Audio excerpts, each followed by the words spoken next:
Hi, my name is Angie, and I'm going to talk today about a book that had a big impact on me growing up, and that is the 1953 novel by Isaac Asimov entitled Caves of Steel.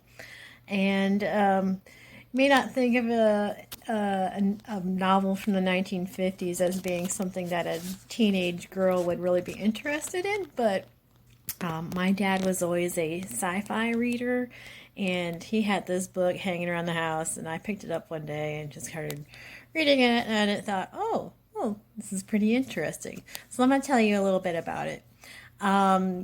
The book is set about 1500, 2000 years in the future, who knows? They don't say exactly. But humanity, the people of Earth anyway, have moved underground into these huge, vast underground cities. They're very overcrowded, and they've pretty much moved all the way down underground so that the top of the Earth can be given over to agriculture and feeding all the billions and billions of people that live on the planet. On the opposite side of the spectrum, there are a group of people that left Earth and colonized space, and there's about, I forgot, 40 or 50 worlds that they've colonized, and these are called the Spacers. But a group of those Spacers have come back to Earth and have created a kind of like a city or like an embassy, and are trying to reach out to their fellow humans. But the people of Earth really don't like having them there, and they're very opposed to them. And some of that is because the Spacers brought back with them technology like robots. And the people who live on Earth are very distrusting of the robots. And The main plot of this story involves a police detective, and his name is Elijah Bailey. And there's been a murder in what they call Space Town. That's where the Spacers live. And he's been tasked to solve this murder, but the people of Space Town have demanded that they have one of their own investigators join him in the investigation, and that is who becomes he's like a liaison between the Earth people and the space people. And so Elijah Bailey goes over to Space Town to meet his new partner. He doesn't want to. He wants to do this investigation on his own, but his boss is like, "Oh, if you don't solve this case, it's going to look really bad for the humans." And so he goes to Space Town and he meets his new partner, and it takes him a while to realize it, but his partner is actually a robot, but he looks human. So he's kind of actually an android, I guess you could say. But they're called robots in this book. And his new partner is R. Daniil Oliva, and they go and investigate this murder together. So basically, it's a futuristic murder mystery detective story. It's got your usual plot elements of a mystery. You have the hard boiled detective who's kind of gruff, and then you have the robot guy. He's a little more straight laced, and he's very very serious, and he doesn't have a lot of emotions. So he's kind of the foil to the Elijah Bailey's character.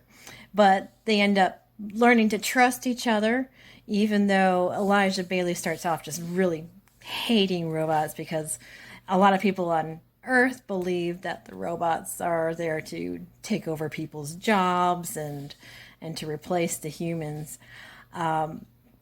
But yeah, after working together, they learn to overcome their differences, basically. And this novel, I don't know why, it had such an impact on me. I was really into like TV shows like I don't know, like Twin Peaks and stuff, where you had partners working together to solve crimes. And I really enjoyed the whole murder mystery aspect of it, but set in a future time with robots. And I just love it. Even though it's from the 1950s and it is a product of its time. So some of the characterizations of like women, for instance, are a bit problematic to people reading it nowadays. I had a second read of it again just a week or two ago, and I was like, oh, wow. I forgot the way he portrays women in this one as being kind of whiny and stupid, basically.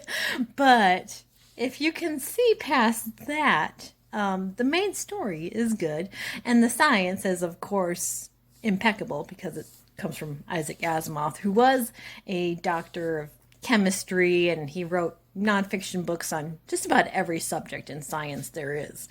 But I really think that the main takeaway of this novel is how we can come to trust technology. Back in the day, in the 1930s and 40s, if you saw books that were about robots, like say Metropolis, if you've seen that movie, you know that there's a evil robot that kind of tries to take over the world. And a lot of the times you'll see that too, where technology is trying to corrupt humanity.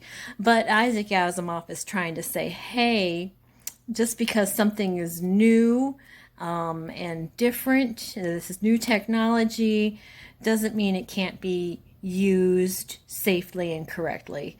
So in this, he installs what he calls the 3 laws of robotics, and that is that a robot cannot harm a human, and then robots must obey any orders from a human unless it puts that human in harm. And then the 3rd law is that they have to protect themselves as long as it doesn't disobey the 1st and the 2nd laws.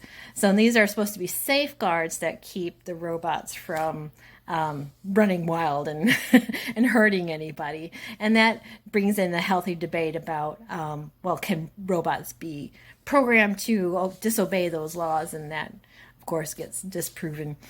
And then I just think it's an interesting murder mystery on top of all that. So you don't get a whole lot of sci-fi murder mysteries, and I think that's great.